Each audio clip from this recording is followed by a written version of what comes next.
All right, next we have Mario Galvan. He is with the Zapatista Coalition, and he is going to tell us a little bit about why he's here today. Mr. Galvan.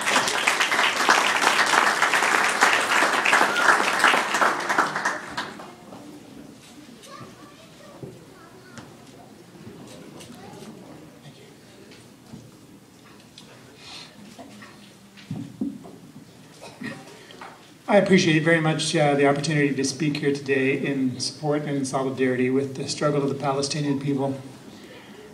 I represent the Zapatista movement, which is not only in Mexico, but the Zapatista movement struggles for the human dignity of all peoples of the world. This began in southern Mexico on January 1st, 1994, among indigenous peoples. And I think the primary connection that I see between the struggles in Palestine and in Mexico and Latin America is that of the displacement of peoples from the areas where they've been for thousands of years to make way for other non-indigenous peoples, and also for commercial exploitation, especially in Latin America. I think the other correlation, between these areas is that, standing behind both the occupier oppressors in Palestine and in Mexico and Latin America is the United States government. And,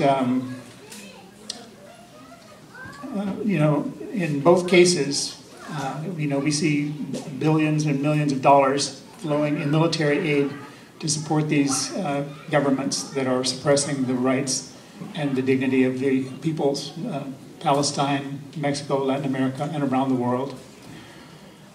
I would like to just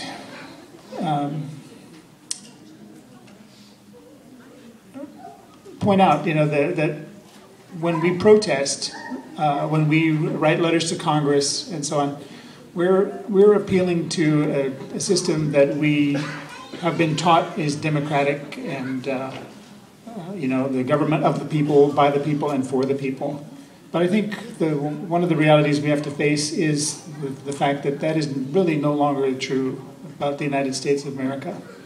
That our government has been taken over by business, and it operates for business. And the wars and the violence we see around the world are actually money-making opportunities. I mean, when you fire a cruise missile, you have to buy another one. There's $500,000, so you shoot off 20 cruise missiles, and, some company is making a $10 million profit off of that little barrage.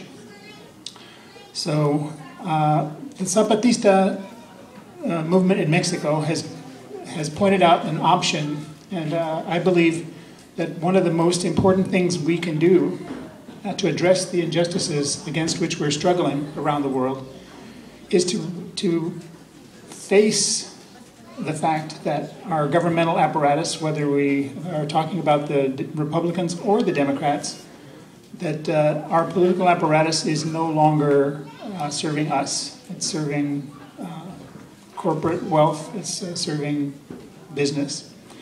And that if we really seek solutions, the only solution is going to be in what the Zapatista movement calls la otra campaña, which is to say, we need another form of government. We need to make a change to realize that the political parties that control our governments today are not our parties.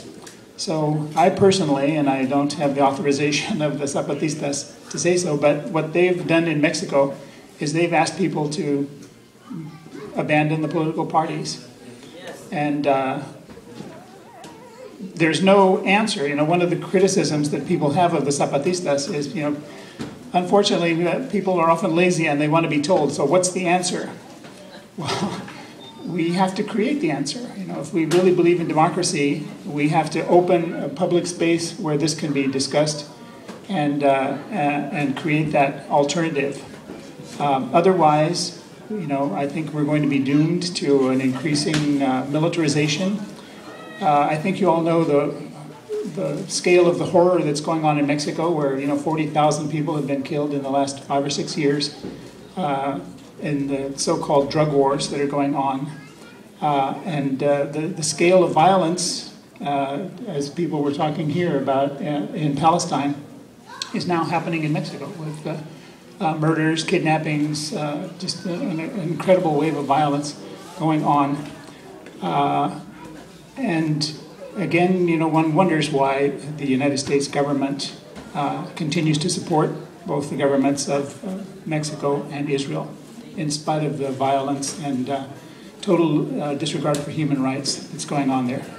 So that's why the Zapatista Coalition of Sacramento, speaking as much as we can for the Zapatista movement in the United States and I'm sure around the world, support the struggle of the Palestinian people and for the human rights and dignity of all people everywhere. Thank you very much.